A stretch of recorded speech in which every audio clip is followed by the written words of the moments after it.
Hey, you guys. Hold on. Let me see if I could change something really quick. Hello, everybody.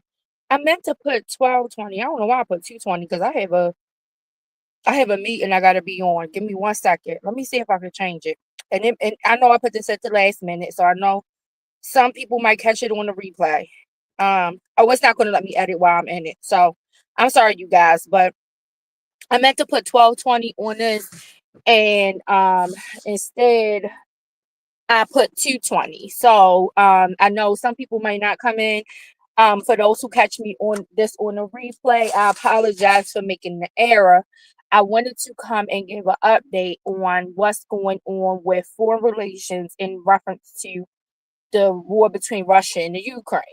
So before I get started on some updates, things that are happening today, I want to just go back for a quick second and talk about what we saw the day briefly, just so that I can make a summary for those who don't know.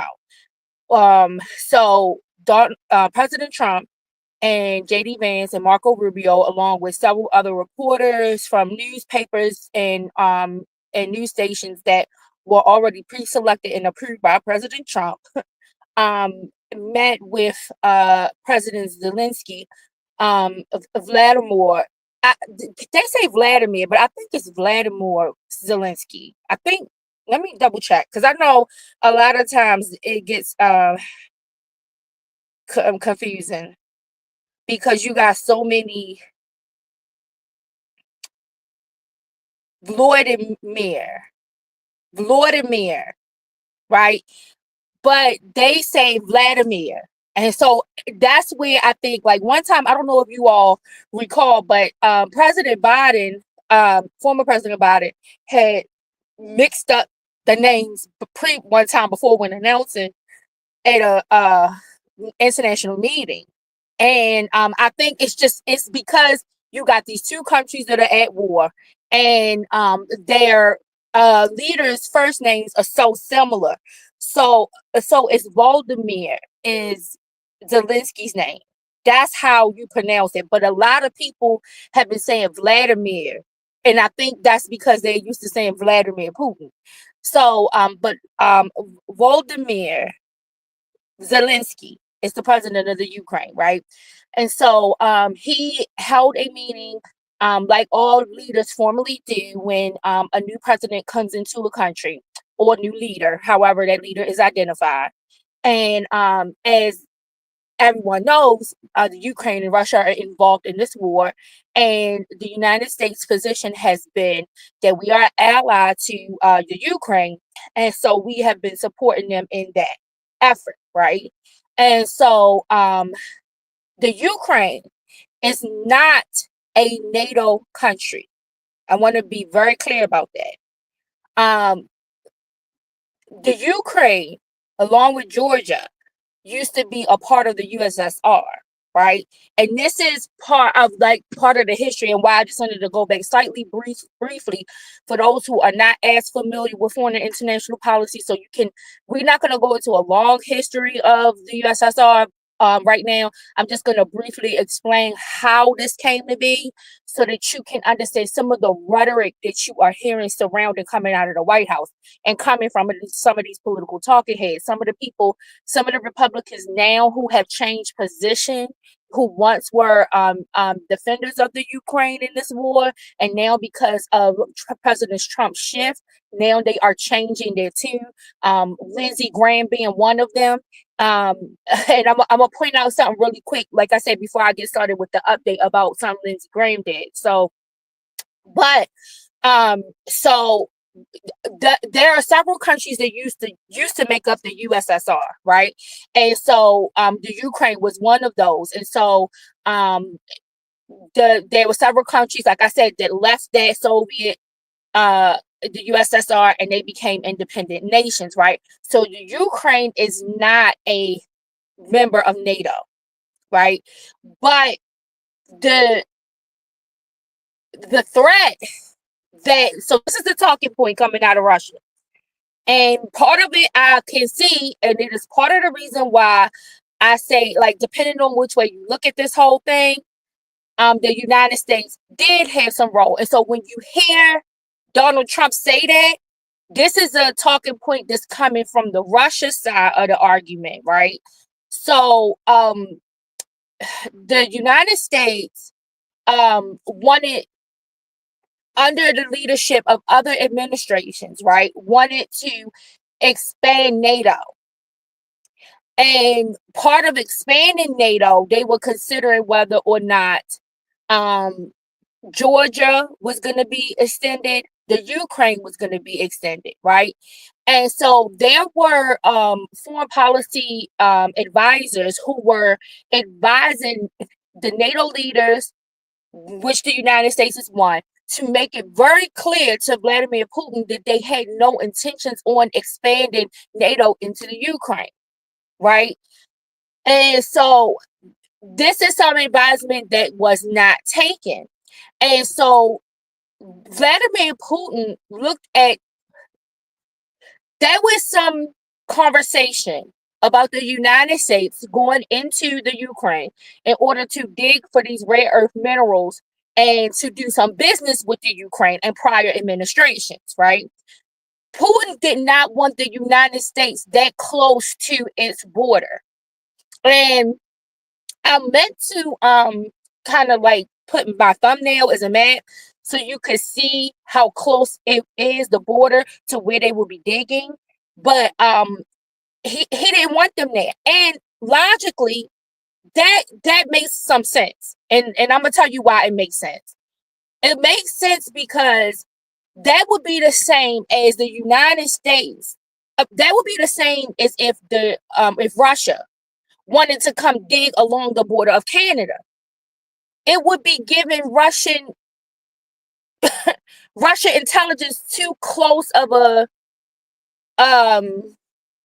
they would be too close to our border. It would seem like it was a threat of security. It could be a breach of a security issue, right? It could be considered like, are you making this deal as a provocation, right? That you're going to be digging that close to our border, even though Canada is its own sovereign country. You are still, or that's still a lot of space that borders the United States, and then you will be too close to our borders. In addition to the fact, like I said, that Putin wanted some guarantees that NATO was not going to try to expand more eastward into places like the Ukraine. And because that did not happen, it is the Russian position that is what started the war. So when you hear Donald Trump say that it was the fault of the previous administration that the war started, that's the talking point that he's coming from. He's coming from that point. And there are some people who look at that as the United States instigating something with Russia, right? And that is what we look at as a proxy war. When a nation uses smaller countries or nations or NGOs, non-government organizations, right, to do these aggressive type of actions towards another country. And so this is what Russia's talking point is that based from that they had the threat of the Ukraine becoming a country of NATO, which they did not want because they don't want a NATO country that close to their border. And they were told that there would not be any expansion of NATO anymore eastward. And they are looking at the EU and the United States saying that we looked at this like this was an attempt of you trying to do that, right? And so this is when you hear him say, when you heard Donald Trump say from the White House that that this war, you listen to some ill advisement, that's part of the ill advisement that he's kind of speaking of, right? And like I said, and that is part of Russia's position on this war. And it is part of the reason why Russia does not want to admit to that they started the war, because Russia feels like that the encroachment by the United States is the reason why this war started in the Ukraine. That the president Zelensky allowed that to take place. And along with the United States, that this was like a provocation. They are looking at it like it was a provocation. Like I said, it was encroachment. You're too close to our borders. We don't want you there.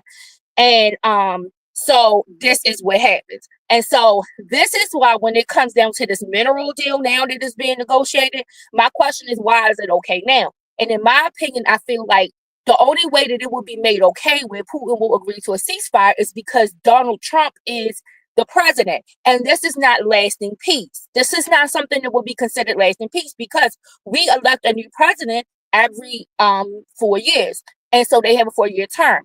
And so the exchange of power could cause another issue in the region. And so this is where the security guarantees come in is that we need something more than what you're just saying. I'm the president and he's going to make good on with me, because you being the president isn't a lasting thing. It's not something that is going to be constant. They need something more constant, more of a guarantee from Putin that this is going to stop, right? Because it would cost more money, essentially, to reignite a whole war all over again than to continue with the fight that they're having right now. And so the negotiation that Trump can make strong solely on the basis that he is the president right now, that is not enough of a security guarantee.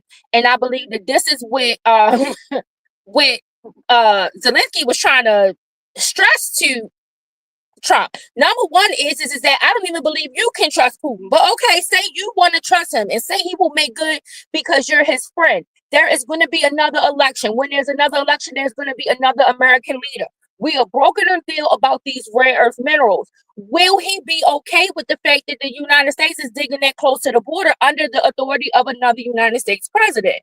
Because, like I said, some of this was in negotiations under previous administrations. He was not okay with it. He used the excuse that it was encroachment. Like I said, that he used the excuse of NATO expanding into territories that they agreed not to. And Vladimir Putin is using this as a justification as to why this war got started. And so, like I said, it is making it look like that the United States did start this proxy war according to his talking points. That's where he's coming from with it, right? So I wanted to kind of like lay that foundation so that it was more clear to understand why some of those statements were made. Because some people think that Trump might have been just flying off the cuff with that. I think he gets a little bit of intelligence, and like I said, he's friends with Putin, so he's going to definitely infuse what intelligence he's listening to what Putin's telling him, and part of what Putin is telling him is not wrong. It is the translation or the interpretation of that. So, okay, is this right? And like I said, what makes it different? What makes it now different and okay for the United States now to come in and dig in that same area and make this business deal with the Ukraine? Is it because now it's Donald Trump? And so then that's not clever to negotiate in that manner. Because like I said, we have a change of power too often. And he can use the excuse that he's not comfortable with a new leader as to why he would reignite this conflict. And so this is where the security guarantees more needs to come from the United States. And this is why this is the demand, right? So with that being said, I'm gonna give my opinion right here and say this. I didn't like the negotiation about the rare earth mineral deal, because I felt like it was exploiting the country. Now, from what I understand from some more information that I dug into, the deal that Trump was presenting in the Oval Office is not the deal that they had agreed to. But what Donald Trump was presenting in the Oval Office about a $500 billion rare earth mineral deal, there are lots of foreign and international policy experts who have said, and I agree, that is like you are declaring an economic war on the country. Like they are essentially selling their country to you. And to me, that's exploitation. And you're exploiting the fact that they are in the middle of this war and they need this arms deal. They need funding in order for them to be able to preserve the sovereignty of their country. And so I did not like anything about the way that deal was negotiated. However, it was said that behind the scenes that a more reasonable deal had been negotiated. And I don't know if this is what maybe triggered Trump too, because he was counting on that bigger number. And the other thing I think is that we're not that we need to look at is that who would be awarded these contracts to go and do this work, right? And based on some of the things that have been dismantled within government, some of the mandates to send these contracts to smaller business owners are removed, right? Some of those guarantees. And so it would allow for him to probably award these contracts to their friends. They would make big money off of this. Big money off of this deal, right? And so I saw this as another issue, another ethical issue. Like I said, I felt like it's exploitation of that country. I just didn't like anything about it. So another thing that you heard Zelensky say in that meeting in the Oval Office is, okay, if you don't want to give us any more money, because number one, Donald Trump grossly exaggerated the amount of money that that was being given to the Ukraine. And this is something that Zelensky asked him not to do beforehand. There was a conversation beforehand that Zelensky asked him to stick to the real numbers and don't exaggerate the numbers. Don't exaggerate the casualties. Don't exaggerate the numbers. Don't do any of that. Because I know a lot of people think like that Donald Trump is just a jokester and all this other stuff. None of this is a joke. These are people dying, right?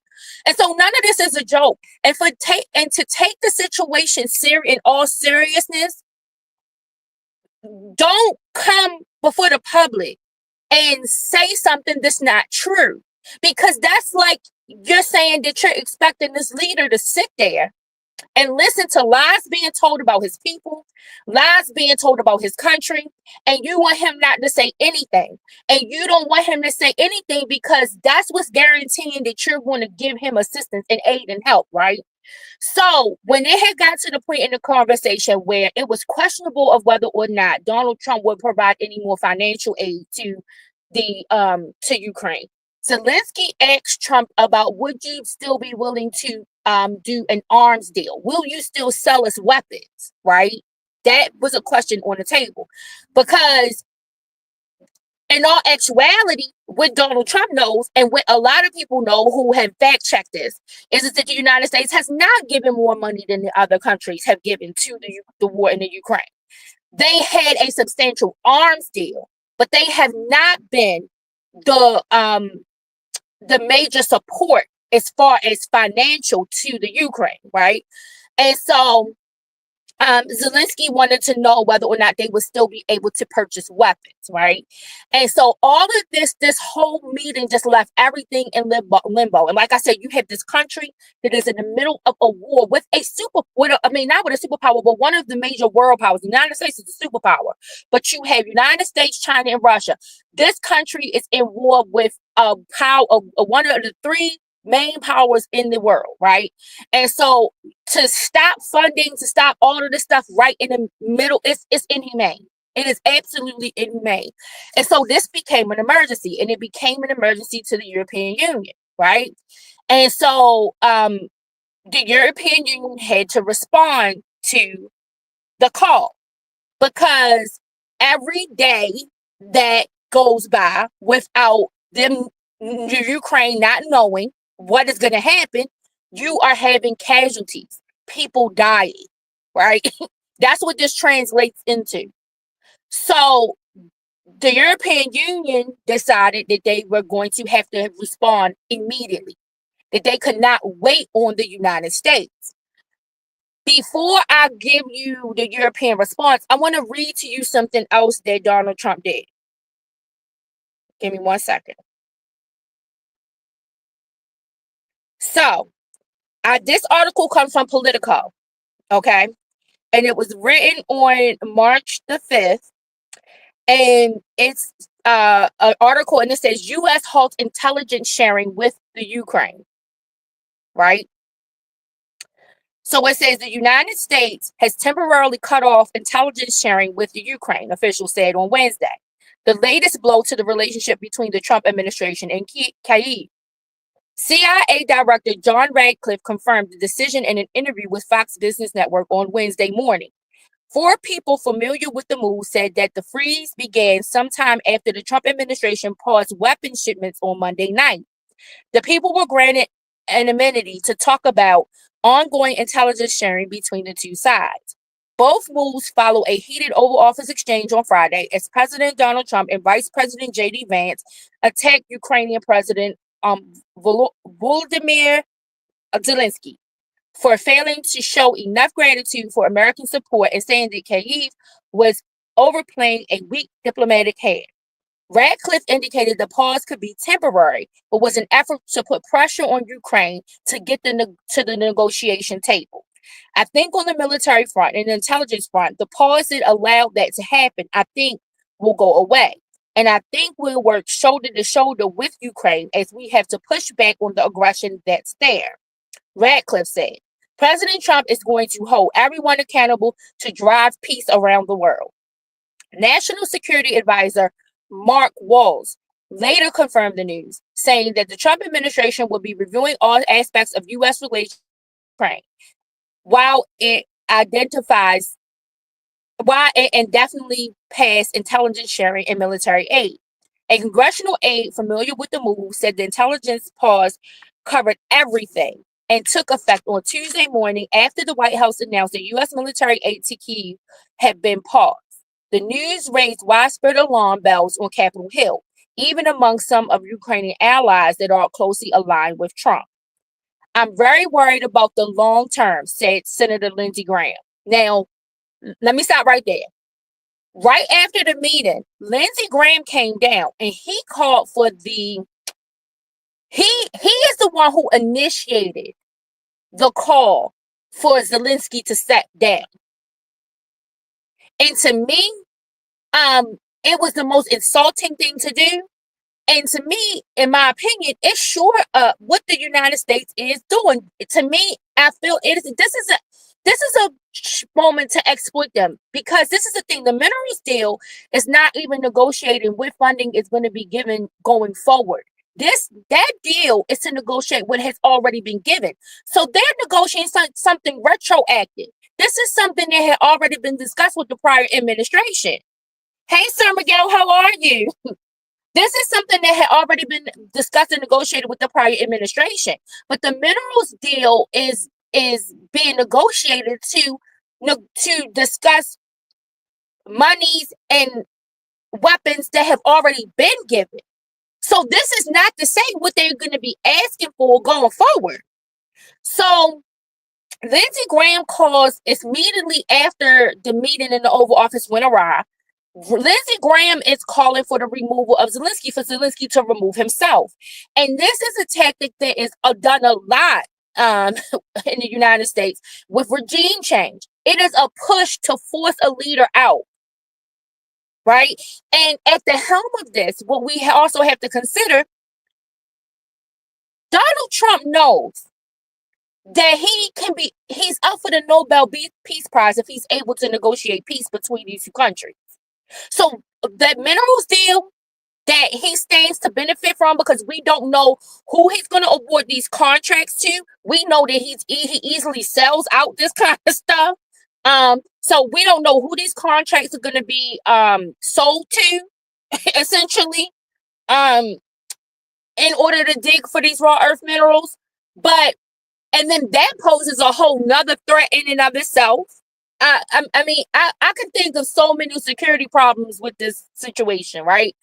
But that's an issue. But he also is trying to force this for his own self-aggrandizement, because he wants the Nobel Peace Prize. And if he is able to negotiate peace between Russia and the Ukraine, he knows that he will be nominated to receive the Nobel Peace Prize. And so that's what he wants. He wants to be able to say that he is a Nobel Peace Prize winner. And so he wants to get it at any cost. So you see Lindsey Graham and Marco Rubio come out of that meeting, two people who were very strong advocates for the Ukraine. And you see them now have this shift in rhetoric and how they are speaking about what is happening in the Ukraine. Now they have adopted the language of the administration. You said people don't realize the senators single.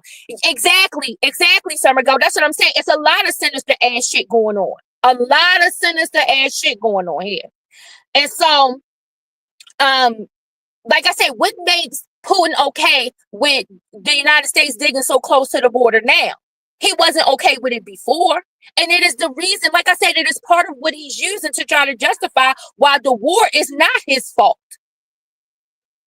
Like I said, what Trump is presenting is a Putin is a talking point coming right out of the Kremlin, right? And so this is all of what is at the helm of this. It's more than just what we are seeing, in my opinion, right? In my opinion, it's more than just what we are seeing. Trump has his own personal agendas. He is in this situation to make as much money as he can. And he is selling out. I'm telling you, watch. If this deal goes through, I want people to watch what companies are giving these contracts. I know that he has already had some kind of conversation with BlackRock, right? I think that's what they. Hold on, 1 second. Let me see. I'm not sure if it was involved to Canada or to Ukraine. Hold on. Give me 1 second.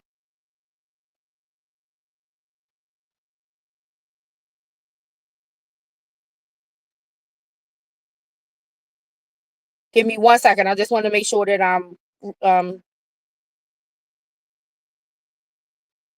for the Panama Canal. Okay. So, because that's another player in this whole rare earth minerals thing. And all of this comes down to China.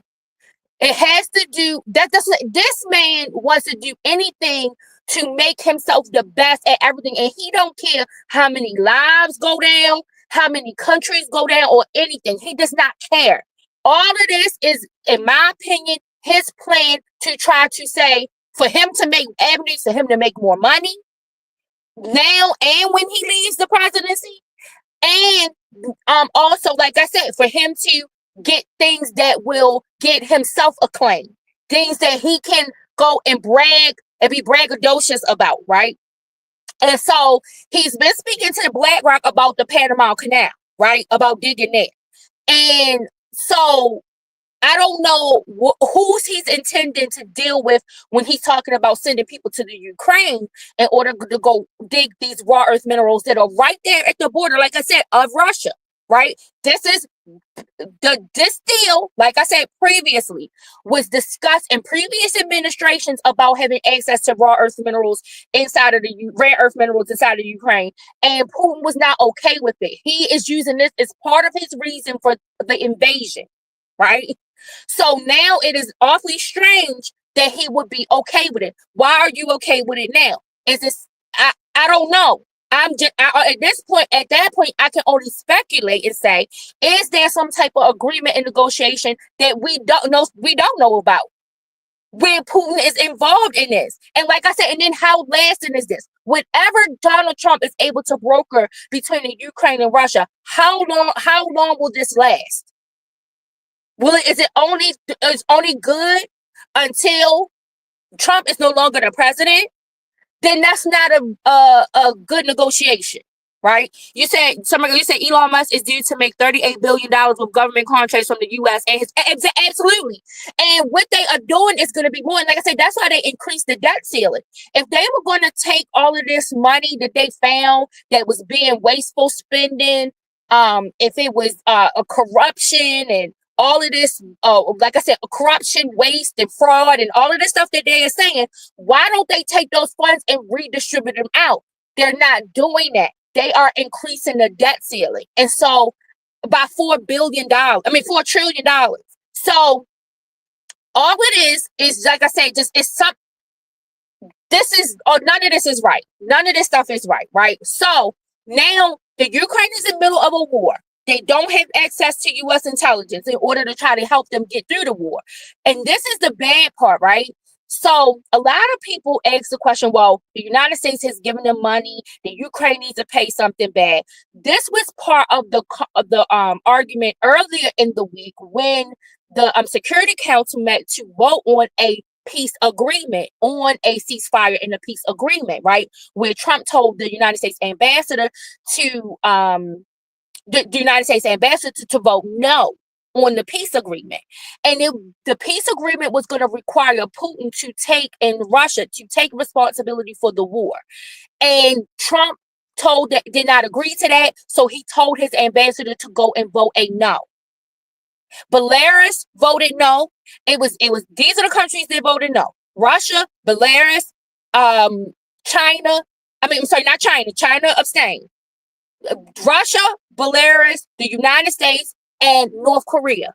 That's who we aligned ourselves with in the vote. So the peace agreement that Kyiv came up with was to make Putin take responsibility.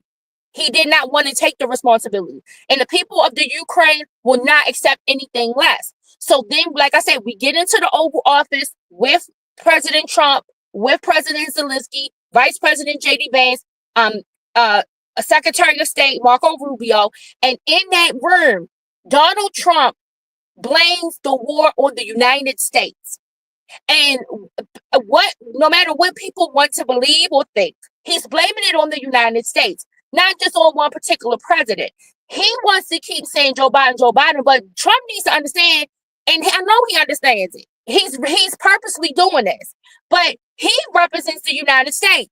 And so if he does feel like that the United States did what is claimed to have been done by Putin, right, then it is still his responsibility to fix this issue, even more so.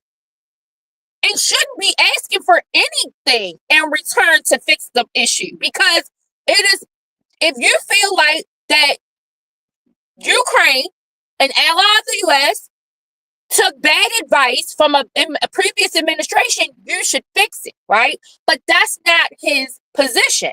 That's not his position. That's not what he wants, because he wants something out of this deal. He can't just leave it with the United States helped to cause this issue. Apparently, Putin took that as us encroaching on his border. And he took that as a provocation. And so we are going to do what we need to do to make this right. That would be the right position if that's what he really felt. But he wants to get something out of this deal.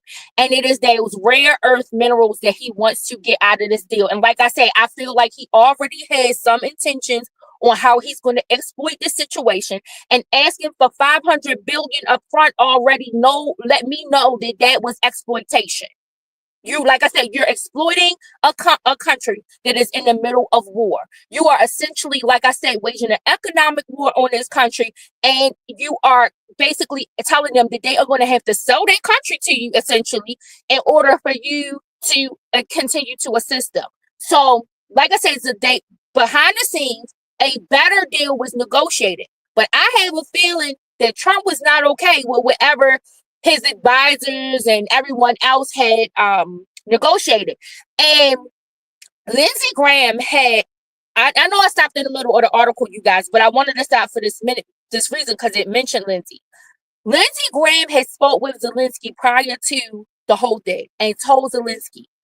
And Lindsey had to slip of the tongue in saying this. He was like, don't take the bait. Don't take the bait. Just stay calm, and we will talk about security guarantees in the next phase. Don't take the bait. Don't take the bait of what? That's my question. Donald Trump is a grown man who should be able to speak with confidence, with dignity of others, with respect of others, with humanity. What bait do you not want him to take? That was Lindsey's way of saying, don't let him and what he says get to you. Because he knew that that's exactly what Trump was going to take the opportunity to do, which we saw him actually do. And so, like I said, I'm not sure if the deal that was going to be signed, because that deal that was going to be signed wasn't for no $500 billion, right? That was not what was going to be the agreement. But Trump is saying this from the Oval. So he has to figure out some way to back out of it, right? Because he knows that that's not going to be the deal that's going to be signed. That's not the deal that's negotiated behind the scenes. From what the reports are saying Zelensky had already said that before he came to the United States, that $500 billion was not going to be a reasonable deal. So, like I said, this was all, in my opinion, that whole thing was staged, right? But I wanted to read this article about, hold on one second. I got to see where I stopped, you guys. I'm sorry. I might have messed up. I'm sorry, you guys. Right. Well, okay. So yeah, let me go back to the Graham part. So it says I'm very worried about the long term, says Senator Lindsey Graham, a close ally of both Trump and Ukraine, who called on Zelensky to resign after he was kicked out of the White House on Friday. So you see, that's what I'm saying. He called Lindsey Graham called for the resignation of Liz Zelensky. And that is like I said, a tactic of regime change in order for them to try to get the outcome that they want, right? To me, you are affecting, you are trying to infringe on the democracy of another people. Like the people of the Ukraine determine who is their president, not the United How would they like it if Zelensky left the meeting and said the United States needs to kick him out so I can get a deal? Like, that's some bullshit. Like, how do you? I don't even understand. This is the hypocrisy. This is the hypocrisy that the world gets sick of dealing with. Is the United States doing stuff like this? They have done it with so many leaders. And like I said, and have caused a lot of destabilization in many regions from doing this, right? So, like I said, Graham calls for this stepping down of Zelensky, right? And so he says, because that gives Ukraine an edge, but hopefully all of this will clear up. Representative Jim Hines, he's a Democrat from Connecticut, the top Democrat on the House Intelligence Committee, called for an immediate resumption of intelligence sharing with Ukraine. I have observed how critical our intelligence relationship with our Ukrainian partners has been in holding the line against Russia's relentless and brutal offense. It has saved the lives of Ukrainian service members and civilians alike. Ukraine's military intelligence unit did not respond to a request to comment. Zelensky's office declined to comment. The CIA referred a request for comment to the National Security Council, which did not comment further beyond Walt's statement. The intelligence sharing pause weakens Ukraine's ability to target Russian positions, says Senator Jean Sheehan of New Hampshire, the ranking member of the Senate Foreign Relations Committee. If President Trump gives away all of our leverage when he's basically handing Vladimir Putin whatever he wants, she said, the freeze also prepared to stop American allies from sharing U.S. intelligence products with Ukraine. Britain's Daily Mail reported Wednesday that UK intelligence agencies and military outlets had now received an order explicitly banning them from sharing U.S.-generated intelligence previously badged as releasable to the Ukraine. So right there, it's not just that the United States is not providing the Ukraine with the intelligence that they need in order to get through this, but now they are mandating that the UK stop providing intelligence as well to the Ukraine about information that was already cleared to be released, to be given to the Ukraine, right? So it says the move was branded concerning by British opposition leader Kemi Badenoch, who warned against any U.S. shift to disengage on intelligence. When pressed by reporters Wednesday, Prime Minister Starmer's office cited a longstanding convention of not commenting on intelligence matters. A person inside the Ukrainian military familiar with the matter said that the Ukrainian armed forces were still receiving some intelligence from key partners as of Wednesday, but declined to say which countries. The person who was granted anonymity to discuss sensitive military information said 80% of Ukraine's intelligence comes from allied countries, largely the United States. It's inevitably going to be a huge setback for the Ukrainians. I don't think there's any way to deny that, said Neil Barnett, the CEO of Istock Associates Limited, a London-based intelligence consultancy. The British will try to fill the gap. We have our listening post at RAF, which is sovereign. We have rivet joint flights in the area, but we obviously don't have all of the capabilities that the Americans have, and there will be some things that just aren't replaceable. Ukraine has become less dependent on Americans' weapon systems than it was earlier in the conflict. Officials in Kyiv said that as much as 40% of the weapons it uses on the front lines are made in the Ukraine, but still relies heavily on the United States for intelligence capabilities, long-range weapons, and air defense. The pause in both weapons and intelligence sharing could affect Ukraine's efforts to make gains on the battlefield after Kyiv had begun counterattacks in the Donbass and staged recent attacks against Russian oil and gas refineries. It could also limit early warnings to Ukraine about incoming air attacks from Russia. Every day, Ukrainian families rely on timely, accurate intelligence to protect their lives and their children from relentless Russian missiles and drone attacks. The critical information is not merely strategic support, it is the difference between life and death, providing civilians precious minutes to seek safety underground. Paul Grove, president of the Ukrainian World Congress Advocacy Group, said in a statement on Wednesday. We see that intel sharing, long-range precision fires, air defense munitions are key critical areas where U.S. support is essential. Those cannot be replaced by anyone else at this point, said the National Security and Defense Committee in Lithuania's parliament and former NATO officials. European officials remain split on whether the weapons and intelligence pause were a way for Trump to vent his frustrations with Zelensky, pending a mineral deal or a longer-term rupture. In the longer term, if intel sharing is not resumed, this will have a negative effect on Ukrainian forces' ability to fight. Some European leaders see the momentum slowly shifting in Ukraine's favor in the war in some respect, but stress that continuing support from Europe and the United States remains critical.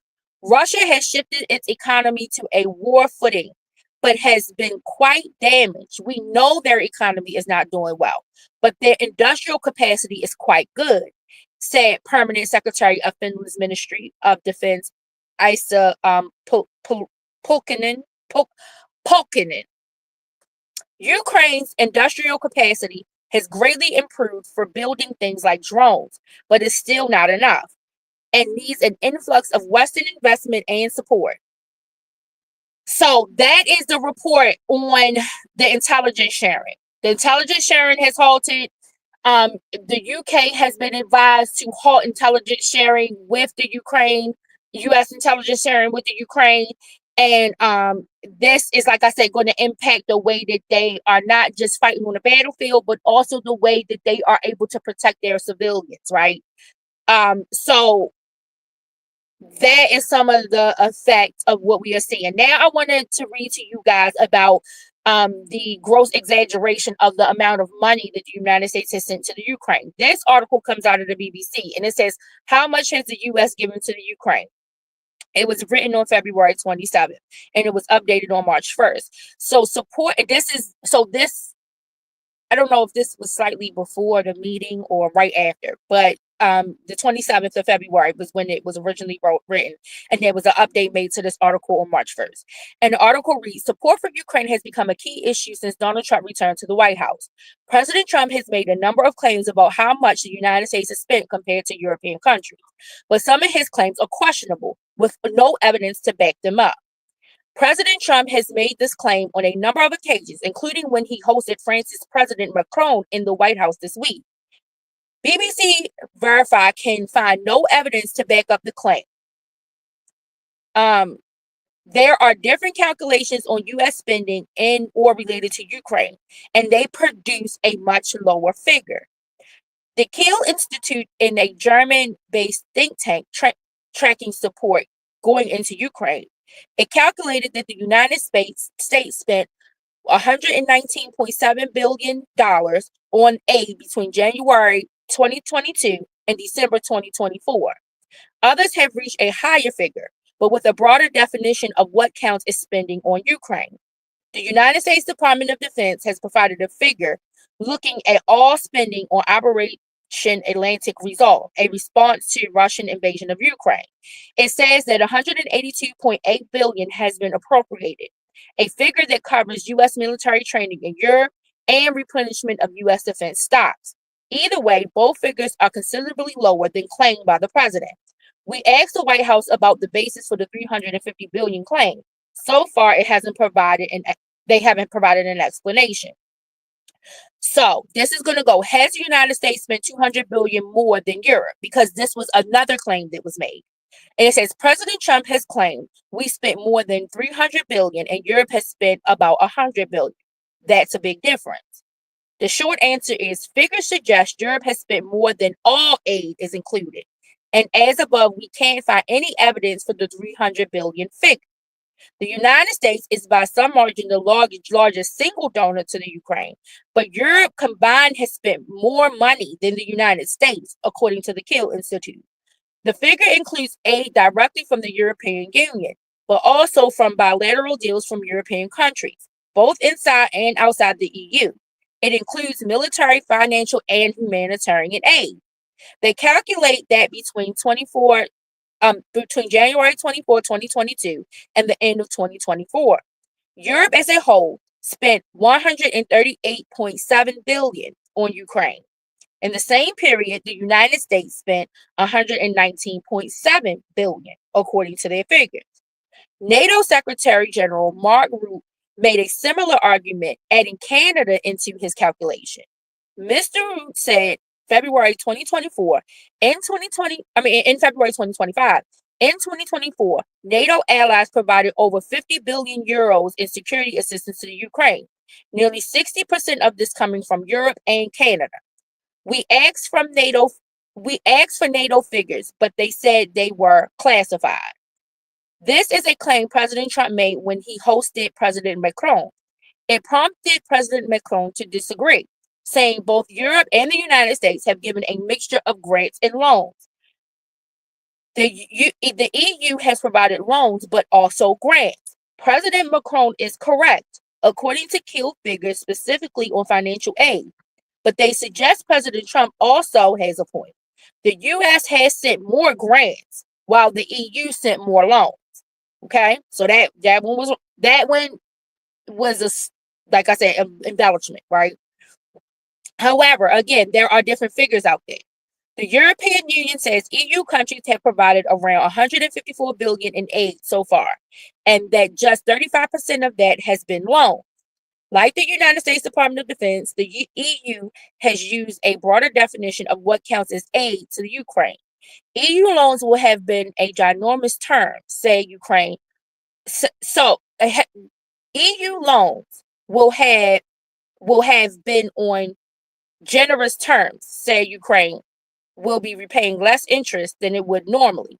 In some cases, Ukraine isn't expected to pay anything, with repayment coming from revenues from frozen Russian assets. What we can say is that aid to Ukraine has been a mixture of loans and grants. So basically, then what the EU is saying is that there is some payback that's going to need to happen, but we are going to seize the Russian assets that we already have frozen in order to pay back some of those loans. Because the position of the EU is that Russia started this, Russia invaded the country, Russia needs to pay, and that it shouldn't be on Ukraine. And so this is what also kind of makes this thing of Trump wanting to know how all of this stuff is going to be paid, all of this retro payment guarantee that he wants for things that have already been given to the Ukraine under another administration. This is what makes all of this suspect. That's what makes the whole thing of how it's happening suspect. But Zelensky is willing to negotiate a deal based on the help as an extension of his thanks for what the United States has done, right? And so, give me 1 second. I want to read to you guys what now is happening in the EU, because the EU called an emergency meeting today. Give me 1 second. And about aid that they are going to be providing um to the Ukraine. So give me 1 second.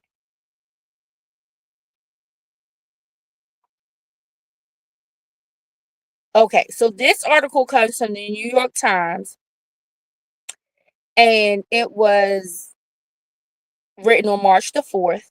Today, it's a meeting today. In today's meeting, I'm going to tell you how much funding that the EU is going to be providing to the Ukraine in a minute. But before I do that, I want to read this. So it says Europe tries to boost military spending as America realigns. And it says the European Commission president unveiled a sweeping plan to help Ukraine and boost defense spending, but it won't be easy. Okay. So a top European official on Tuesday laid out a sweeping framework aimed at rearming the continent, trying to fill a void as President Trump retreated from supporting Ukraine and pressured Europe to spend more on its own defense. The official, Ursula von der Leyen, president of the European Commission, the European Union's executive branch, set out a broad but vague proposal to ramp up European defense spending by as much as 800 billion euros, or some $843 billion American dollars, including a $150 billion loan program to pay for more weapons and technology. The plan signaled an important policy shift at a tenuous moment as European leaders panic about Mr. Trump's demands. While the EU has long seen itself as a project built for peace and open trade, the world has abruptly changed around it. We are in an era of rearmament, Ms. von der Leyen said on Tuesday from Brussels in a statement to the news media. Mr. Trump has been pivoting away from Ukraine and towards Russia in recent weeks. The shift intensifies this week when he suspended the delivery of all U.S. military aid to Ukraine, according to senior administration officials. America's realignment has left Europe racing to help Ukraine in the short term and to ensure that it is prepared to defend itself from a more aggressive Russia in the long term. The options proposed by Ms. von der Leyen mostly involve loans and looser budget rules. Ultimately, the decision about whether to boost military spending will be made by member states, whose finances are already under pressure. But with Ukraine facing a critical shortfall in weaponry in its war against Russia, the timing is increasingly urgent. Ms. von der Leyen unveiled her proposal ahead of a meeting of heads of states and governments from across the bloc, 27 members nation in Brussels on Thursday, which is today. Um, Perhaps the most novel part of the proposal is a 150 billion euro program to make defense-related loans from the EU to member states. The funds could be used to pay for a range of investments: air and missile defense, artillery, drones, and anti-drone systems, cyber technologies, and infrastructure projects. Funding for the program would be raised in capital markets, according to the senior European Commission officials. To set it up, the EU would rely on an emergency provision that allows for financial assistance to member states in the exceptional circumstances. The plan would have to be approved by slightly more than a majority of the European Council, a relatively low barrier. The loan would be meant to pave the way for big investments that would not overlap. The money would be allocated to member states by the Commission based on demand, officials said. It will help member states to pool demands and to buy together, Ms. von der Leyen said. With this equipment, member states can massively set up their support to Ukraine. Ms. von der Leyen has already announced that she will propose exempting defense investments from strict European deficit rules. European defense spending has climbed 30% since 2021, but it remains well below the level that officials say are needed for Europe to become more truly independent from the United States.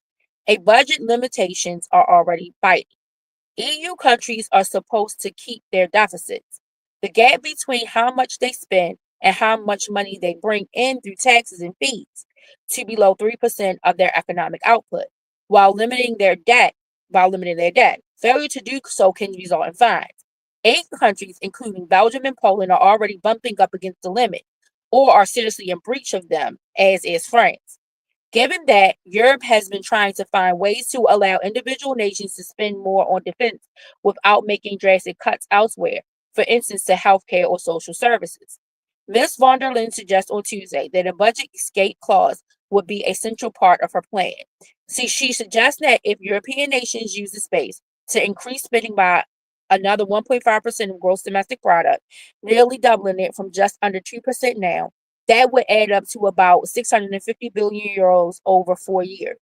But even if the European Council approves the escape clause, it's not clear whether individual states would decide to spend the extra money and increase their deficits. Other programs that the EU already has underway could be redirected towards defense spending, Ms. von der Leyen suggests. She proposed allowing member states to use what is called cohesion funding, which usually helps poorer member states pay for economic development, to pay for military spending. Another option is to use a European Investment Bank to help to fund the defense buildup. The bank has already been increasing its lending to security-related projects, though it is somewhat limited by its lending criteria. European officials have called for rule changes that would allow the bank to invest in purely military projects, which it cannot do currently. Okay, so let me see.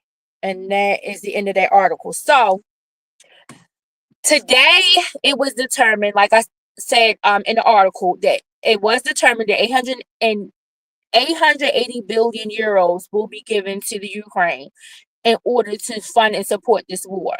What has not been stated yet is whether or not something is going to happen with the arms deal that the Ukraine has with the United States. So they don't know whether or not we're going to still be providing them with weapons. But one thing I wanted to say is this, and I didn't want this to end up being lost on people. When people are asking questions about the Ukraine paying money back and all of this money that is being spent in the Ukraine and stuff like that, when war is happening, there is intelligence gathering. And a lot of the intelligence gathering happens from the weapons that we send into those areas and those zones. We don't have wars on our territory, right? We aren't dealing with the wars domestically. Within, I mean, maybe some like amongst the citizenry, we are dealing with like wars, social wars, economic wars, and things like that nature. But we are not in a destabilized region where we are having wars, missiles flying, drones being deployed, stuff like that. We don't. So a lot of our military gathering, we gather from places that are in war. And so a lot of that gathering comes from lots of different things that are in the area, but it comes from the weapons that we get. And so there has been lots of intelligence that has been gathered from the weapons that have been used in this war in between Russia and the Ukraine. Not only that, so much other intelligence has been gathered in order to give the United States a leg up on Russia in a way. And so that is priceless. That information is priceless because it's dealing with our national security. So to suggest that we are getting any kind of benefit, there's a lot of benefit that we are getting from intelligence to ensure our national security from the war that is happening in their region. So when some people are wondering, like, what is it we're getting? What are we benefiting? Like I said, we are benefiting a lot because you have trade happening in that area. Right now, there is a threat. Donald Trump is threatening to put a 25% tariff on the EU. So we know that we already had Mexico, we got Canada, we got China, and then now the EU. There's a 25% tariff threat that is being put over their head as well. So we have all of this just like commotion and chaos and stuff going on. And I know some of it is being done for, I don't know, like I said, I don't know why, because you're passing the burden on to consumers. So to me, it doesn't, you can see budget, but to me, in my opinion, I feel like more of the chaos that is happening is because the more chaos that you create around the world, the more opportunity you can use to try to exploit people in the region in order for him to set up his own business ventures for when he leaves the presidency. It's something that he was doing his last administration, and it's something that he's doing it now. And we hear him when he's talking about making the West Bank. Was it the West Bank? Or I can't remember what area it was in the Middle East now that he said, but he was going to make it the Riviera of the Middle East. Like, he's already setting up these business deals that he's seeking to gain from these people in these war zones. And so to me, I feel like this is just another crisis that he has created. He's helping his friend out. He's helping Putin out. And at the same time, he's going to try to profit. And he's going to profit what he's doing with these rare earth minerals. Like I said, it's the reason why he's saying what he's saying about Canada. It is the reason why he's saying what he's saying about Greenland, about the Panama Canal. And ultimately, it is because he is not okay with the fact that China has a monopoly on these rare earth minerals. He is not okay with that. He wants the United States to be the top supplier of these rare earth minerals. And he sees a lot of business opportunity for himself and his friends by brokering this deal and doing so. And that's what I feel is happening out of this. It's why I don't like it. Um, I know that the Ukraine has to do what it has to do in order to preserve its people, in order to preserve itself. Any move that Zelensky makes at this point, honestly, I would have to understand it, because when you have the fate of a people in your hands, you sometimes do things in order to preserve that. But I feel like this is a very disgusting move and a disgusting representation of the United States of America to exploit these people during this time that they are in. And if he wants to agree with Putin, and that was my position on my initial video that I did. If he wants to agree with Putin and say that the United States is the reason that this war started, and that reason being what I explained at the beginning, that the United States, there was some concern whether or not NATO was going to extend eastward into the Ukraine. The Ukraine was one of those territories. And there was no guarantee coming from NATO, the United States, or any other country in NATO that this was not the agenda. And based on deals, business deals being brokered in the area regarding rare earth minerals and other resources in the area, the Putin had an issue with the United States being that close to the Russian border, between the Ukraine and Russia, and he didn't like it. He felt like that it was encroachment, and he used this as part of the catalyst that put us into the situation that we are in. Well, put Ukraine into the situation that they are in right now. And so it is Putin's position that President Trump is agreeing with, because he said it from the White House. It is Putin's position that the United States created this proxy war because the United States would be the agitating country. That the United States used the Ukraine to agitate Russia into this war. That is the position of Russia coming out of the Kremlin, right? That is what Putin is supporting. That's what his position is. That's why he doesn't want to take blame for the war. That's why you hear Trump say it was Biden's fault. You listened to Biden. He got you into this. And now I'm trying to get you out. The thing that Trump is failing to realize is that he's not a separate entity. He is the president of the United States. And so even if that were the truth, which, like I said, to me, just my personal assessment, I believe that part of that is true. Part of that is true, that was being done, right? But if that's the case, it's all the more reason why you should be merciful, generous, in order to try to correct this problem. You said Trump is looking at continued generational wealth by way of presidency while in office and after office. That's why people harp on, oh, he's a businessman doing business to benefit himself. Absolutely, Sir Miguel. That's exactly what this is. He is trying to use, when he said what he said, like I said, that's a Putin talking point. A Putin talking point is that the United States goaded the Ukraine to aggravate and agitate Russia, right? And to threaten their security, their national security, which any reasonable country should be concerned about. Like I said, the United States wouldn't like it if Canada made a deal where Russia could be on their border digging. It would be an issue of national security. It would be some questions. It would be some concerns.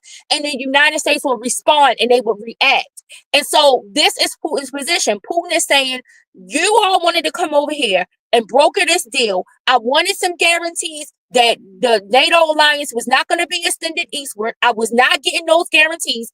Y'all called my bluff and I went in. And that's his position.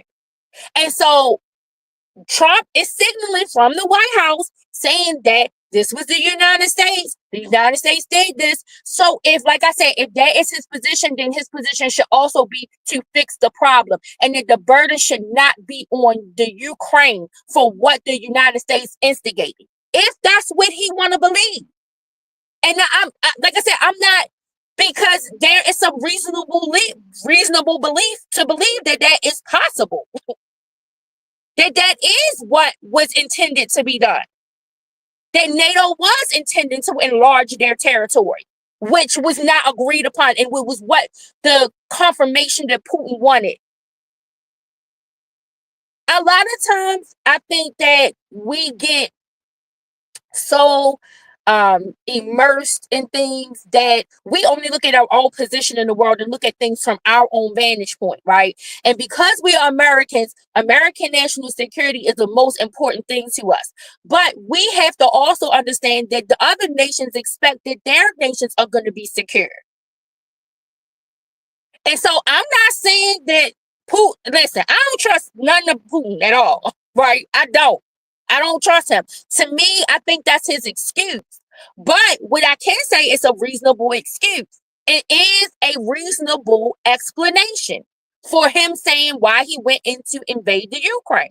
And so if Donald Trump wants to accept that explanation, there will be something that Donald Trump would be doing in order to try to not make the Ukraine suffer as much as they are behind this, and to make that situation right so that the Ukraine can get out of this war. But he cannot expect the Ukraine to trust Putin in Russia. He cannot. This is like, he cannot take the position that the United States created this hostility. And now all of a sudden, because the United States now under a new administration is saying to trust the situation. He can't expect that, because trust the situation for what? As long as you're the president? And then what happens when you're not the president anymore? What happens if Putin feels threatened again from another president or something that we've already agreed upon? This is the guarantee. This is part of the guarantee. It's lots of other guarantees that they need, but that's part of the guarantee. Is I need guarantee that this is not going to stop once you're no longer the president of the United States.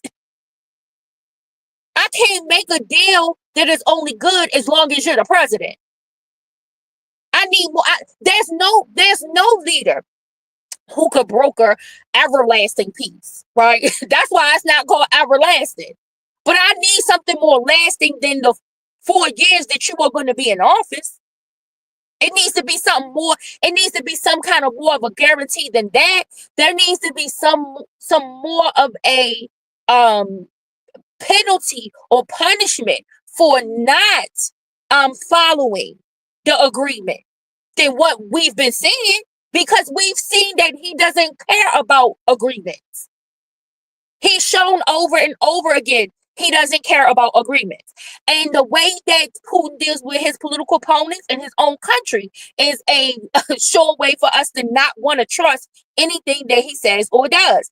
And a lot of what we are seeing coming out of this White House, it seems like our leader wants to be able to deal with his political opponents in the same kind of fashion.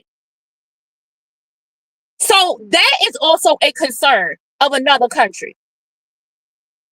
So I think, like, we have to, when we try to say something is not our business, it's more about business than what we think. It's our business because we made it our business. We put ourselves in it for it to be our business. Like I said, Russia and the Ukraine, it is possible. I'm not going to say definitely, because like I said, I don't trust Putin at all. That he wouldn't have tried to figure out. They've been trying to figure out a way in order to go and invade these territories ever since the breakup of the Soviet Union. So I don't necessarily believe that it wasn't going to be some other plan devised to do this. But his talking point is that the United States provoked this, that they used the Ukraine to provoke them, and they responded. And like I said, this wasn't the one thing that Zelensky made clear is that this did not happen over one administration, that it happened over several administrations.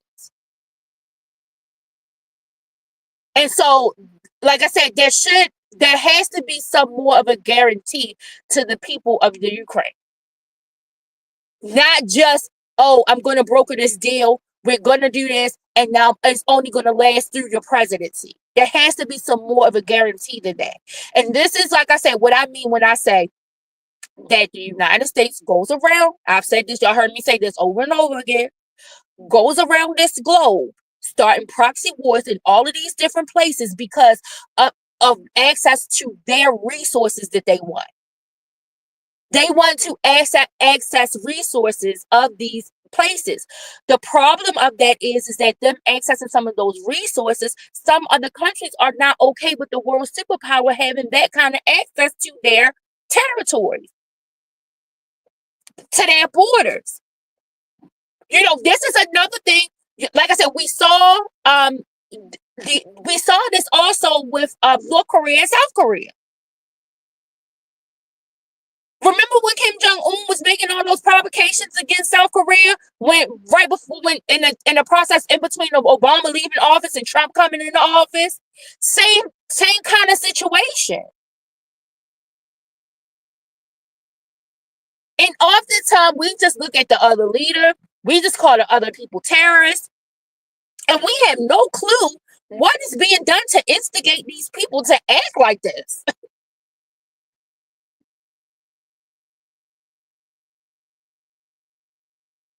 So I just feel like that if President Trump believes what he want to believe, if he's not believing what's coming out of his own intelligence community, because this is the thing, there are some people within the intelligence community who do agree with Putin's position. There are some retired intelligence career professionals who agree with Putin's position on how this war got started. So if he wants to take that position as a graceful, merciful leader, he would do something to make sure that there is some type of lasting agreement. He would leverage his friendship that he claimed that he got with Putin. Like I said, I don't trust Putin. I don't think Putin like Trump at all. I think Trump like Putin, but I don't think Putin like Trump at all. To me, I feel like Putin look at Trump like he is a useful idiot, and that is exactly how he uses him. But some people feel different. So if he feels like, and obviously Trump feels different, I guess. So if he feels like that he is able to broker some type of agreement, if he agrees with Putin's position and he feels like he wants to come to some type, then come to an agreement, a merciful one, a graceful one. Not one where you're going to be exploiting these people worse than what you already have, especially while you're sitting in the office admitting and trying to put out the talking point that the United States is the reason they are in the position they're in. You can't sit in the Oval Office and say, as the representative of the United States, and say, my country is the reason that you're in the situation you're in. But then you exploit these people the way you are. That's my position. That's how I feel about it.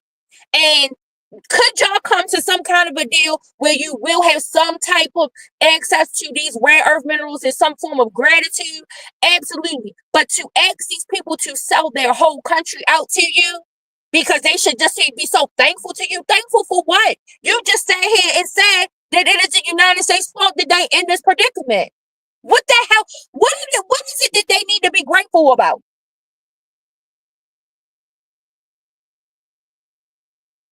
In what world is it okay for a bully to bully somebody into some shit and then say you need to be thankful that I came and helped you against another bully?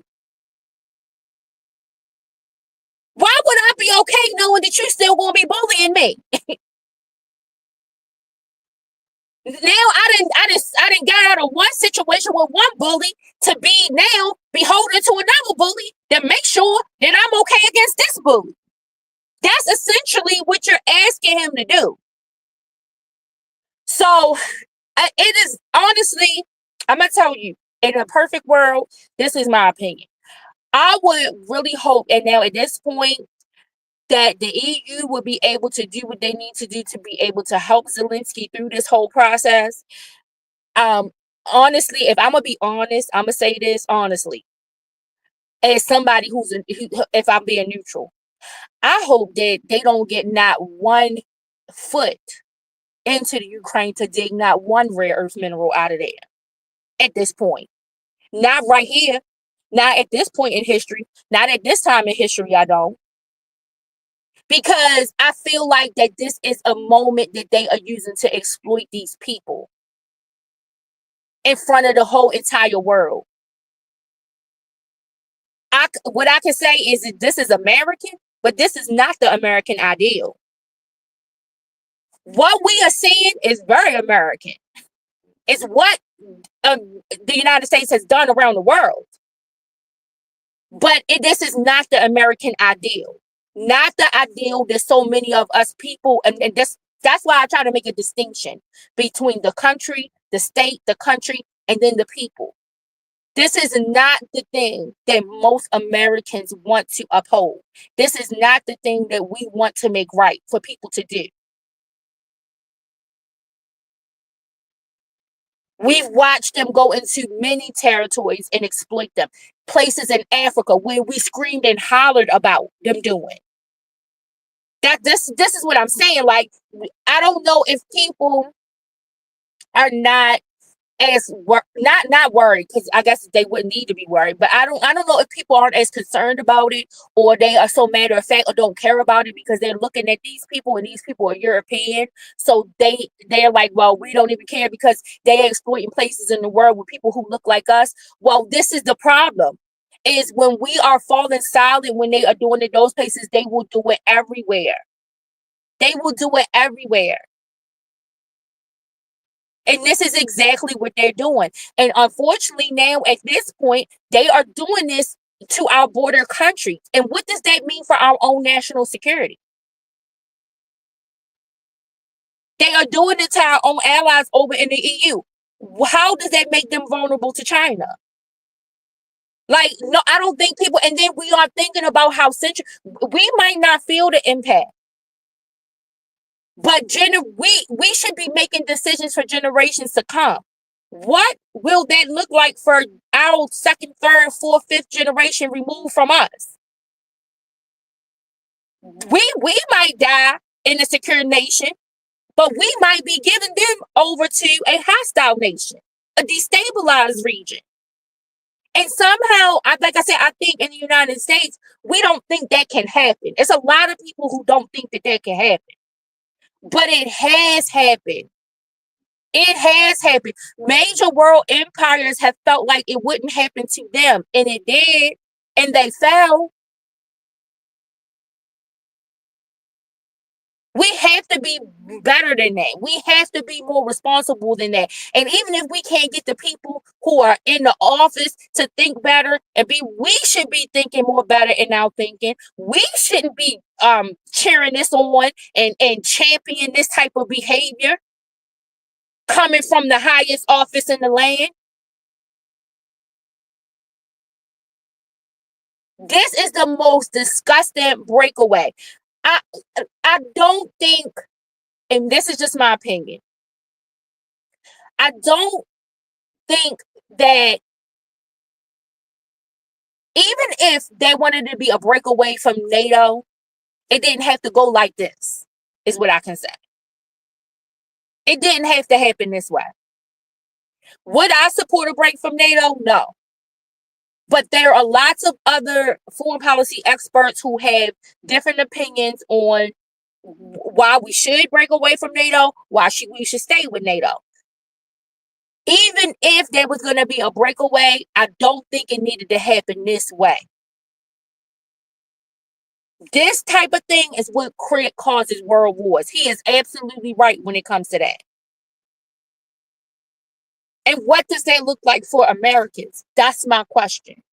Well, all of the things that Americans are complaining about right now, what does a war look like for us?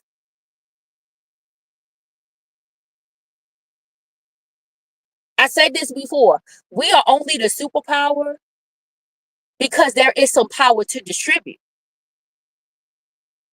What happens when there's a vie for power?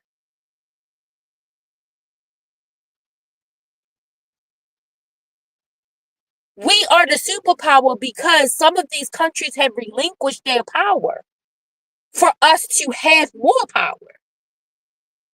And that power that they relinquish to us is supposed to give them certain guarantees, certain securities, certain protections.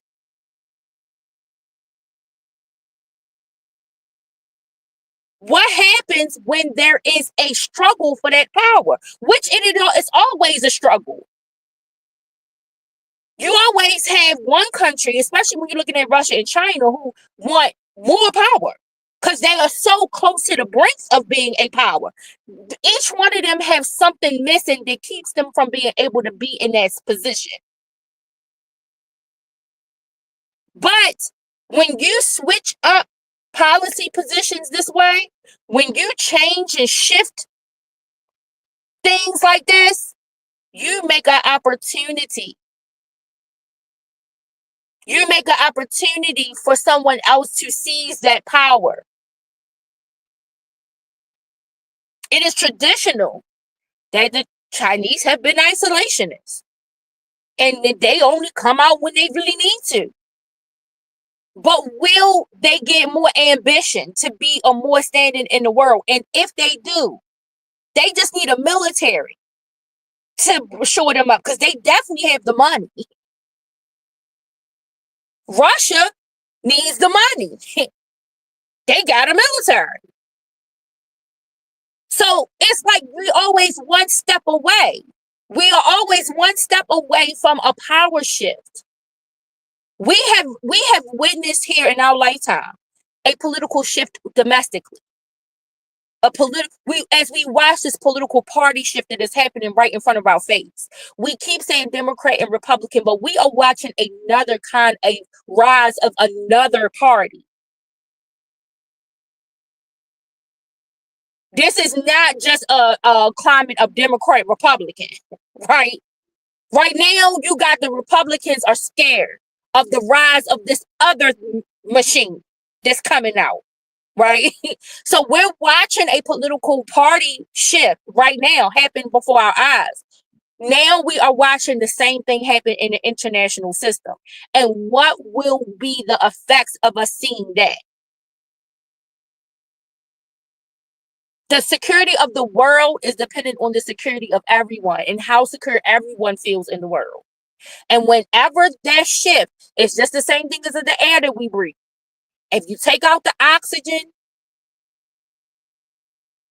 you reduce a molecule in water. If you reduce the hydrogen, you get something else. You don't have water. You don't have oxygen. You get something else. And this is exactly what we are seeing happen right now in our political climate. And we are watching it happen domestically, and we are watching it happen internationally. And what does this instability mean for us as a people? We can't, this is what Zelensky meant when he said what he said. You might not feel it now, but you will feel it at some time.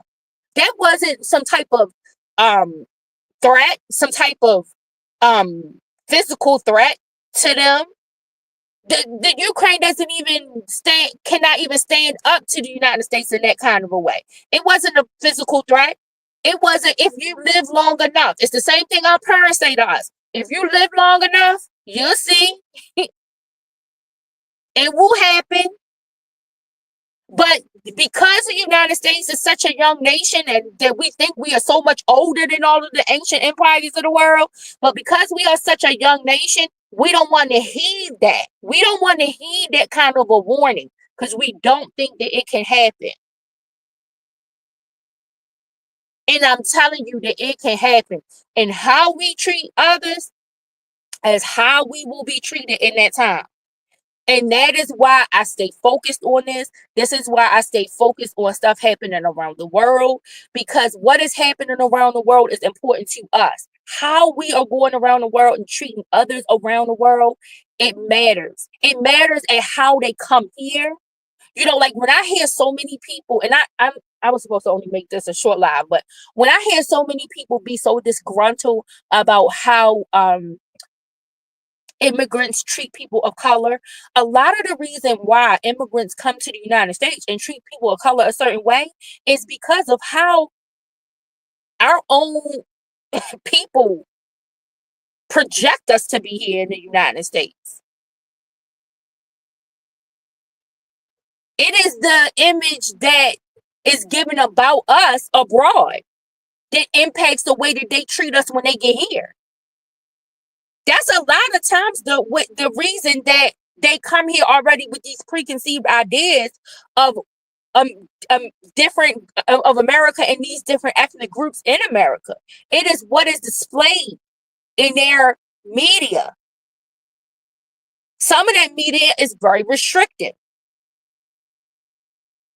These are cultural barriers that we have to try to get to know and get to understand so that we can get to a place of more understanding of peace. Because a lot of times, like I said, it is the propaganda that is in their countries about Americans and broken down by different ethnicities in America, what is told about them, that have them come here with this idea. And then imagine that they are coming here knowing that their territories were either invaded because of America or by Americans. The same way how a lot of Americans feel about when they come here, that's how they feel. They feel that they had to leave their place, their home, because of Americans. Some of these people didn't even want to leave. They left out of necessity to survive.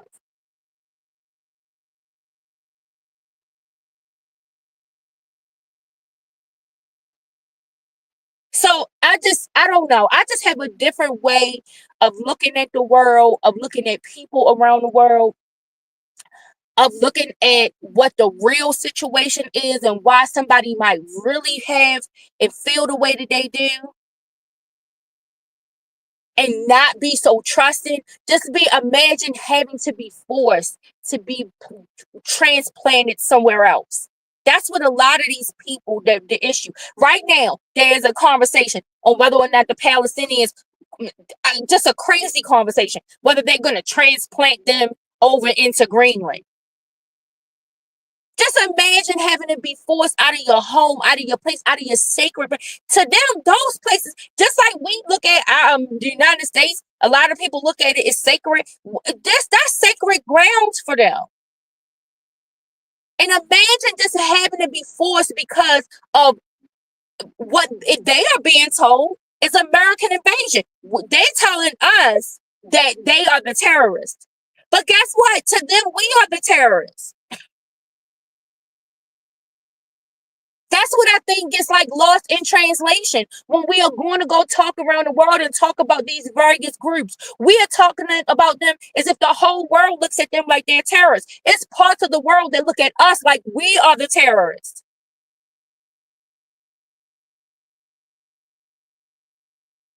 And that is the perspective and the perception on which some of these people come here. It's a resettlement. They are not, some of them don't even want to come here. But because of what is happening at home, in their territories, in their regions, because of things that have been provoked by politics that largely got to do with some other country and then their country. This is the disposition that those people have a lot of the times when they come to these places. This is how they feel. And so I'm not um saying it's okay that they feel that way. But I think we need to understand the feeling. And we need to know where to go from there. I think that's the thing that I can say. When I was coming up, multiculturalism was a huge thing through while we were in school. And that was one of the things that I learned about multiculturalism, is knowing about a person's position in the world and being able to have that empathy, that understand. I might not be able to know what you have gone through, but I can understand it based on understanding what I might think if I were placed in that type of situation, if I had to go through that type of situation. And unfortunately, so many of us don't. And then in some situations, we do. We go through it at a different level in the neighborhoods in which we live and grow up in. And and a lot of times, I think sometimes that's what causes us to not have the to be harder, when these people have to be resettled this way, because we feel like, okay, well, we can identify with a harsh experience, and so anybody should be able to overcome that harsh experience. But I think the difference is, like I said, that these people are picked up and transplanted from their place to somewhere totally different, and then what they had to go through in order to get here, a lot of times it's devastating. It has more traumatic effects on them. And so it is a lot of, in my opinion, I think there needs to be a lot of psychological care that is given when to these people at the border when they are coming into this. I think it's so much more that they need to be receiving, that people will probably say I was being way generous. Um, way more generous than what is already being given to some of them. But I just think that we need to understand that we are not just Americans, but we are a part of a world. This is a globe. So if something goes out into the air, guess what? It don't care nothing about a border. It don't care nothing about that. If something goes into the ocean, it don't care nothing about a territory. We all are going to be impacted by it. If some kind of comet or meteor or asteroid or something is threatening to hit the earth, guess what? It's going to be an impact everywhere. Some areas maybe a little bit less depending on where it hits and how it fragments and all of that kind of stuff, but the whole world is going to feel it. And so when something like this happens, it's just me. I feel like the whole world should feel it. The whole world should have to respond to it.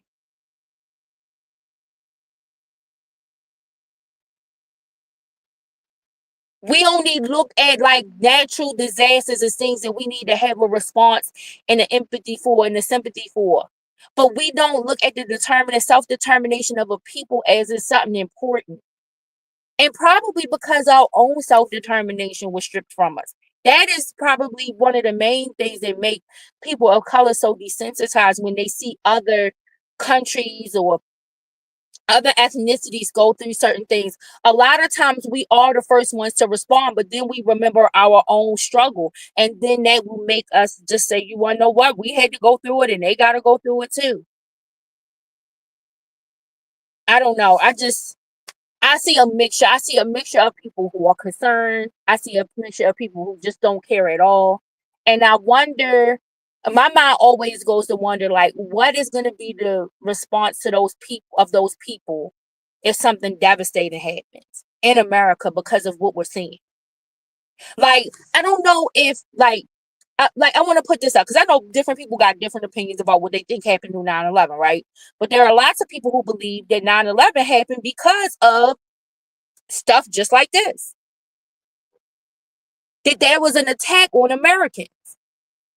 And then what as Americans did we do? We retaliated against that country. We retaliated against the NGO, the non-government organization, which was the Taliban, ISIS, Islamic extremists. We retaliated against that.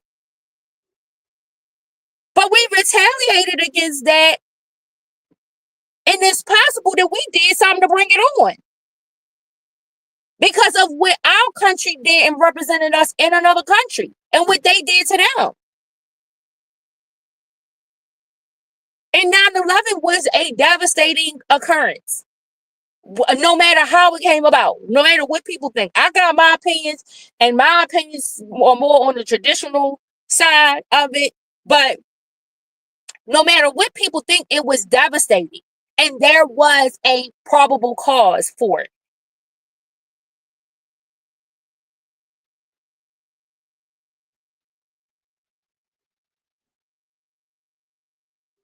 And we will always somehow trying to find a way here in the United States to say that we are going to go do these things as humanitarian efforts and part of humanitarian relief and all of this other stuff.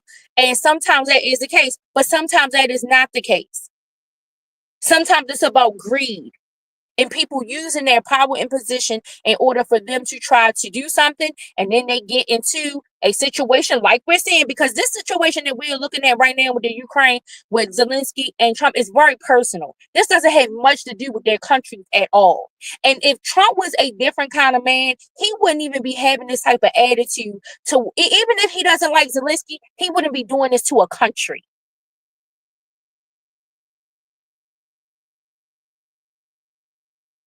Wars get started over personal beef, and it impacts a whole people because of it.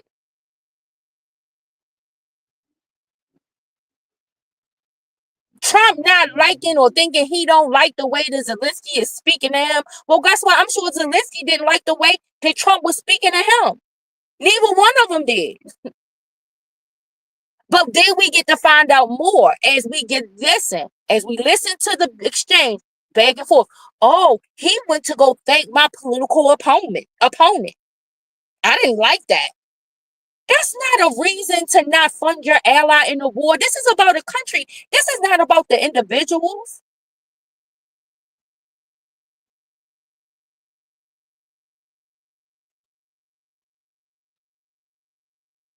Donald Trump is not supposed to make choices based on his own personal problems with people. He is supposed to be acting as the executor, making decisions for a country.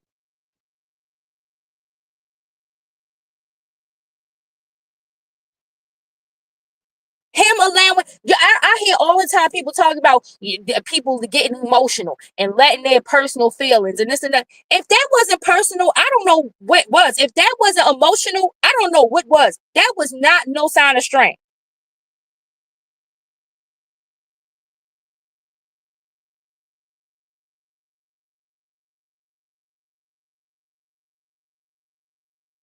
That was an emotional response. All of what's happening now is an emotional response. It's emotional because from his base, he is getting the support and the justification. And from everywhere else and around the world, he is being dogged for what he did and how he conducted himself and how he act, and he don't like it. And so he's going to put on a stronger suit, and he's going to make everybody regret.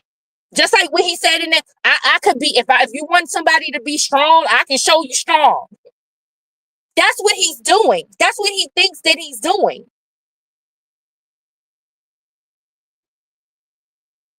All in the same breath, taking the blame for a war, putting the war on the American people.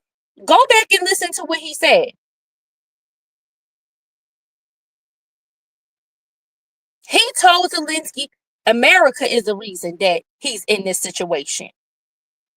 And if that is true, and if he was to adopt the policy position of the Russian government, then he should be doing something to fix it.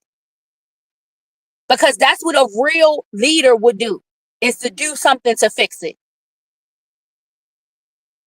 Even if you don't like the way y'all talk to each other, even if you don't agree, even if you would do something to fix it. Because you put this smaller country at risk of annihilation for your benefit. That's what he's saying. That's what he's claiming was done. And so the right thing to do would be to fix the problem. and not humiliate, not bring somebody somewhere to humiliate them and to force them into a deal to make them give you their resources that they are going to need in order to build their country back up because of the areas that have been devastated. No, you want to make them pay for the war. You want to make them pay for their country to be rebuilt back up, and then you want to take their resources too.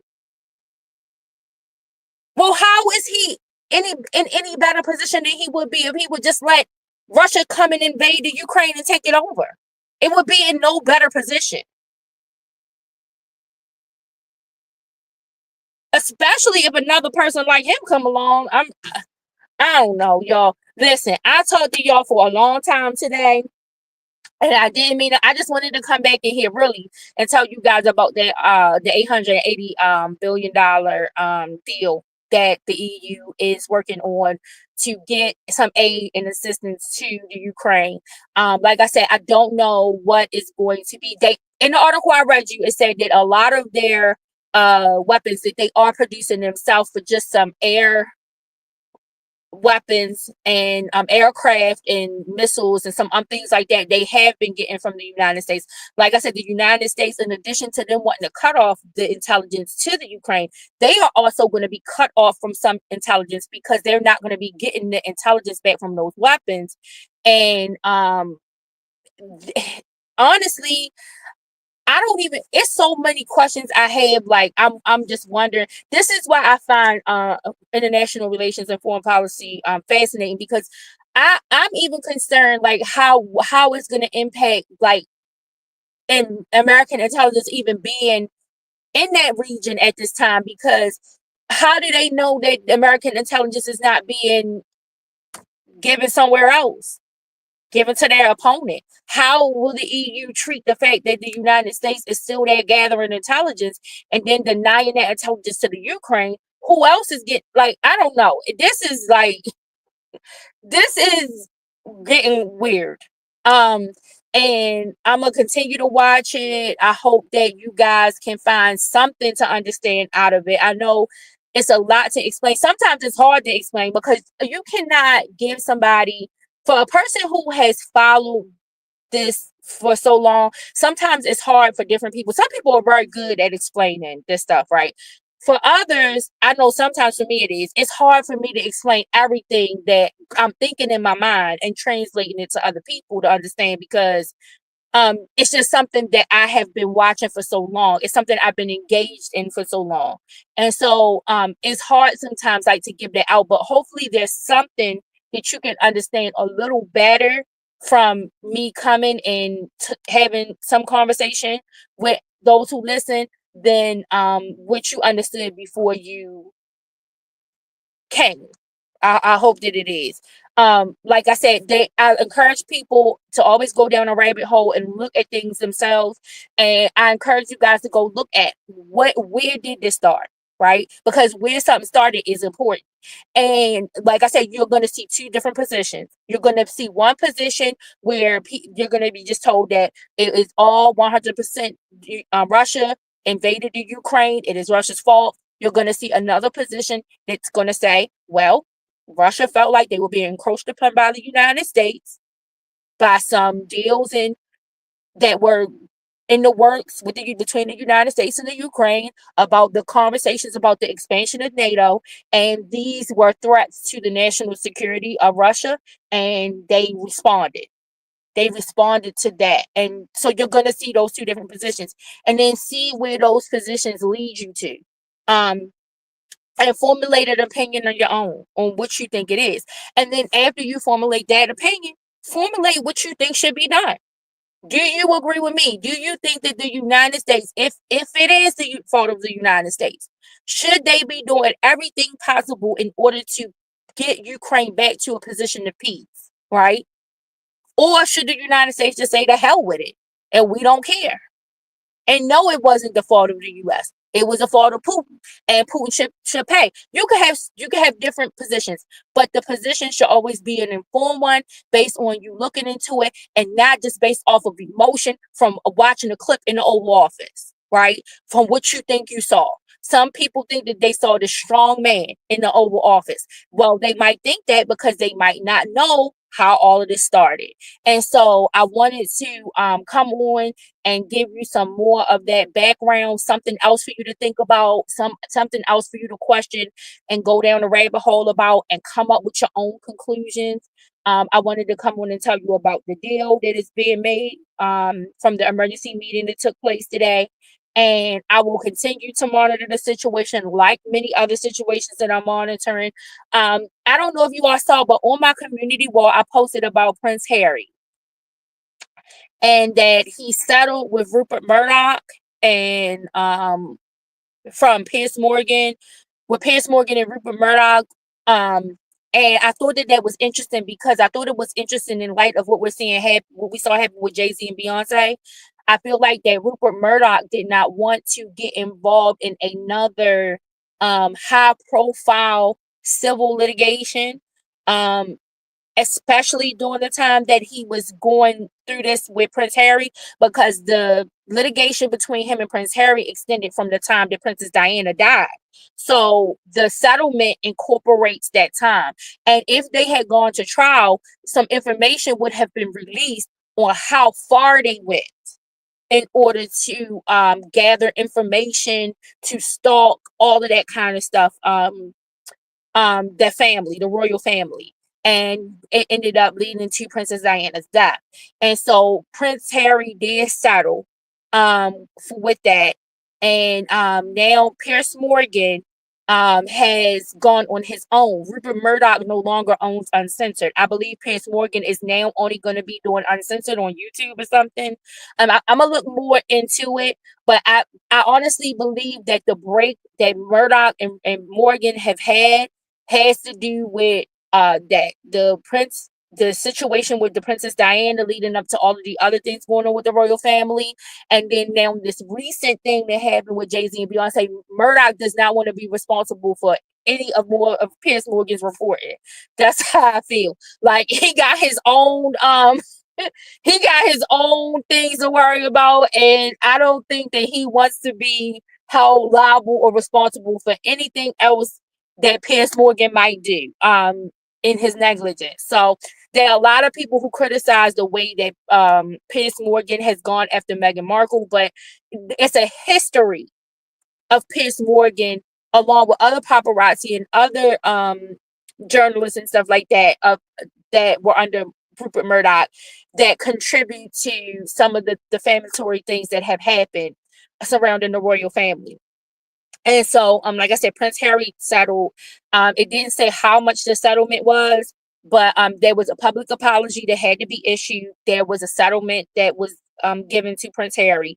And now there is a call for a criminal investigation. So we will see what will happen with that.